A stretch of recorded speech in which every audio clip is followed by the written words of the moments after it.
네, 안녕하세요. 조선을 담당하는 대이온 멘토 황대근입니다. 자, 오늘도 한국 조선해양 함께 살펴보겠습니다. 현재 한국 조선해양 같은 경우 계속해서 이 주가가 지지부진한 그런 모습을 보여주고 있는데, 이 가격적인 측면과는 달리 호재들이 계속 나오고 있는 상황입니다. 이 최근 들어서 이 초대형 LPG 운반선 두 척을 수주했고, 현대 계열사인 현대중공업 그리고 현대미포조선 모두 24년에 이 좋은 모습을 보여줄 것으로 예상이 되고 있는 상황이기 때문에, 자, 향후 긍정적인 전망을 할 수 있는데, 자, 오늘 이 부분 함께 살펴보겠습니다. 자, 그리고 영상 시작에 앞서서 한 가지만 부탁드린다면, 저희 대이업 채널 그리고 제 영상을 시청해 주시는 분들이 굉장히 많으십니다. 정말 감사하게 생각을 하고 있습니다. 하지만 이 구독 같은 부분이 시청자의 1%밖에 되지 않은 상황입니다. 물론 제가 많이 부족해서 생긴 결과지만, 한 번씩만 도와주셔서 구독과 좋아요 많이 눌러주시면 더 힘을 내서 좋은 영상 만들도록 노력하겠습니다. 자, 이제 한국 조선해양 분석을 해보겠습니다.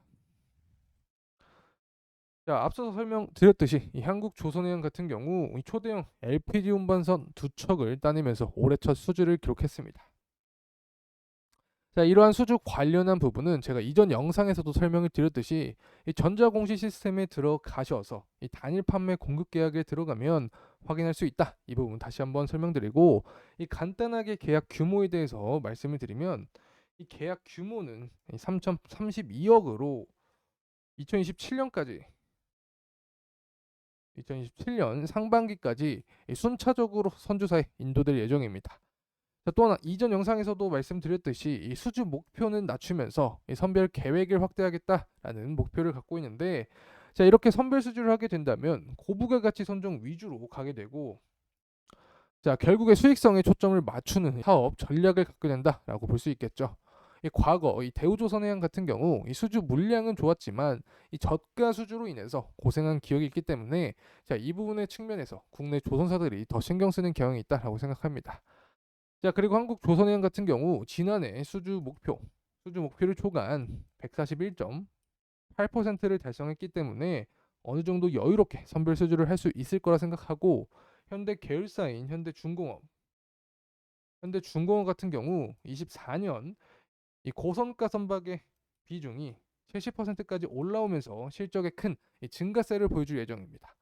자, 또 다른 계열사죠.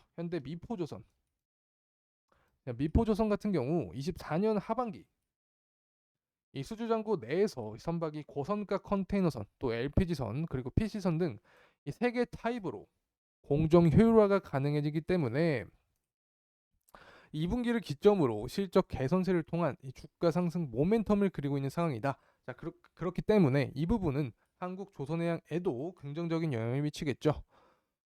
자, 이제 차트 한번 보게 되면, 자, 주봉으로 보게 된다면 5일선을 이탈하면서 21선과 11선을 향하는 모습을 보여주고 있습니다. 사실 일봉으로 보게 된다면 4일 연속 하락을 해서 심리적인 심리적인 측면에서 불안하실 수 있다라고 생각을 하지만, 주봉으로 보게 된다면 음봉 하나이기 때문에 크게 걱정하지 않으셔도 되는 현재까지는 그런 상황이다라고 말씀드리고 싶고, 현재 가장 좋게 볼 수 있는 그런 시나리오는 이 주봉에서 21선까지 지지를 받아주면서 이 상승 추세를 계속해서 이어나가는 게 가장 좋은 시나리오입니다. 하지만 주가가 하락을 하게 된다면 매물대가 많은 자리 구간인 61선까지도 하락할 수 있다라는 점. 만약에 21선 아래로 하락하게 된다면 이 대응 시나리오에 대해서 계속해서 말씀을 드리도록 하겠습니다. 사실 조선주 투자를 진행하시는 분들은 하루하루 주가의 변동성에 크게 신경 쓰지 않으시는 그런 분들이 많다고 생각합니다. 현재 동양이 이 고선가 선별 수주를 통해서 이 친환경 기술력 부분에서 이 글로벌 경쟁력을 확보한 상태인데, 자, IMO가 2050년까지 온실가스 배출을 제로로 감축하기로 결정을 하면서 이 부분은 예견된 일이었고, 한국 조선해양 같은 경우 수소부터 암모니아 다양한 연료를 교체하는 그런 빠른 움직임을 보여준다는 점에서 이제 트렌드에 맞게 산업을 이끌어가고 있다라고 볼 수 있습니다. 자, 그리고 앞서서 말씀드린 이러한 선별 수주에 대한 결과는 긍정적이었는데, 지난해 빅 3사는 선박 204척을 수주하였는데, 이 부분은 전년 대비 21% 감소한 수치지만 이 선별 수주에 나오면서 이 수익성은 더 강화되었습니다.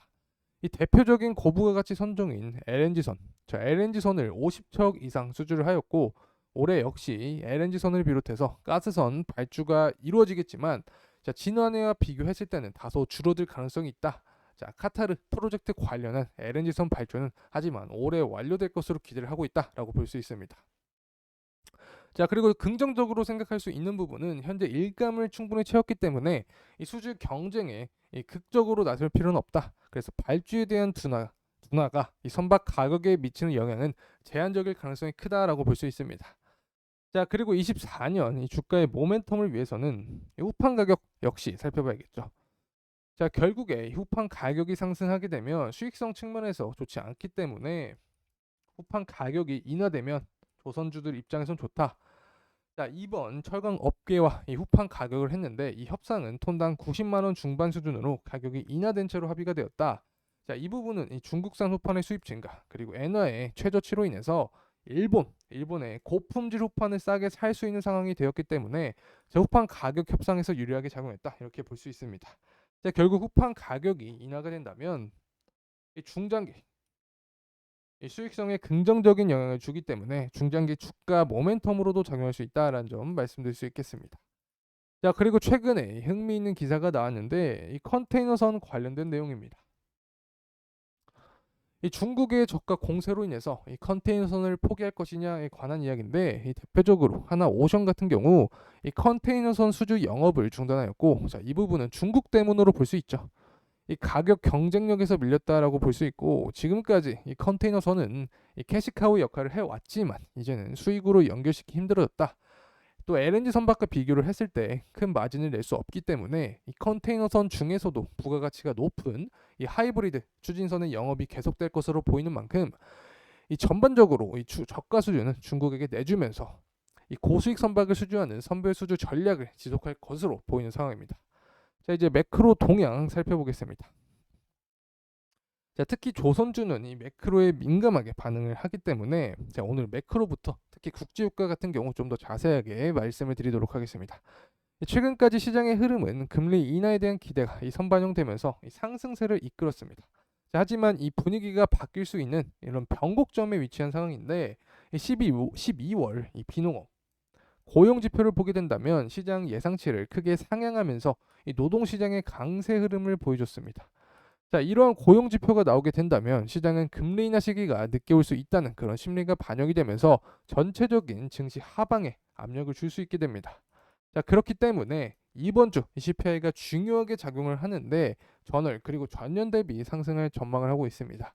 이 12월 CPI가 예상 수준대로 발표가 된다면 3월 금리 인하에 대한 기대감은 더욱 낮아질 수 있고 패드 워치에 따르면 금리 인하 가능성을 66% 수준으로 현재 낮춰보고 있는 상태인데 일주일 전만 해도 88.5%였으니까 금리 인하에 대한 가능성이 현재 줄어들었다라고 볼 수 있겠죠.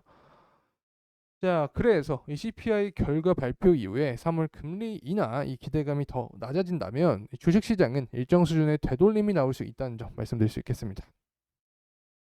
자, 그리고 국제유가 같은 경우 계속되는 중동의 리스크로 인한 상승 모멘텀 그리고 미국 원유 재고 상승으로 인한 공급 증가 자, 결국 그로 인한 하방 압력 자, 이 부분 이 두 부분이 마찰하고 있기 때문에 변동성이 큰 상황입니다. 결국에 금리 인하에 대한 기대감이 더 강하게 작용할수록 유가는 상방 압력을 더 받을 수 있다는 점 말씀드릴 수 있습니다. 자, 그리고 24년 이 국제유가는 이 보편적으로 상승할 것이다라는 평가를 받고 있는데 23년에 비해서 이 수급이 타이트해지면서 자, 유가가 상승할 것으로 예상을 할 수 있고 이 중국 경기 부양의 효과가 가시화되고 이 금리 인하로 인해서 이 투기 자금이 유입이 된다면 더욱 가파르게 상승할 수 있을 것으로 예상이 됩니다.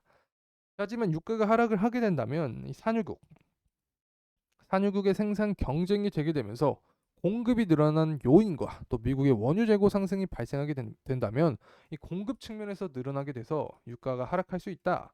이 결국 유가의 상승이 나오면 한국 조선해양의 중장기 상승 모멘텀이 더 강력해질 수 있기 때문에 자, 이 부분은 강조해서 설명을 드립니다. 자, 이렇게 오늘 한국 조선해양에 대한 영상이었는데 이번 시간이 도움이 되셨다면 구독과 좋아요 부탁드리겠습니다.